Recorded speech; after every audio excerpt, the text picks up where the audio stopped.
এখন আমি তোমাদের হোয়াট ইজ বিবলিওগ্রাফি অফ বিবলিওগ্রাফিস এটা কি সেই সম্পর্কে আলোচনা করব। এর বাংলা হচ্ছে গ্রন্থপঞ্জির গ্রন্থপঞ্জি। তাহলে গ্রন্থপঞ্জির গ্রন্থপঞ্জি হলো গ্রন্থপঞ্জিগুলোর তালিকা বা পাঠকের বিষয়, গুরুত্বপূর্ণ স্থান, প্রতিষ্ঠান ইত্যাদির মাধ্যমে প্রয়োজনীয় গ্রন্থপঞ্জির দিকে পরিচালিত করে।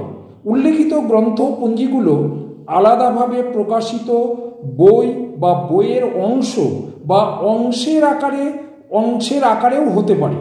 যেহেতু প্রতি বছর প্রকাশিত গ্রন্থপঞ্জির সংখ্যা অনেক বেশি, তাই গ্রন্থপঞ্জি খুবই নির্বাচিত অর্থাৎ সিলেক্টিভ প্রকৃতির হয়।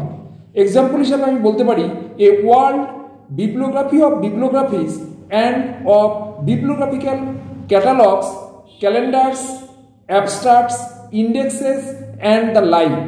এটাকে লিখেছিল by the Theodore Besterman, 4th edition, Geneva থেকে প্রকাশনা হয়েছিল। প্রকাশকের নাম সোসাইটাস বিবলিওগ্রাফিয়া, 1965 থেকে 1967, 5টা ভলিউমের বই।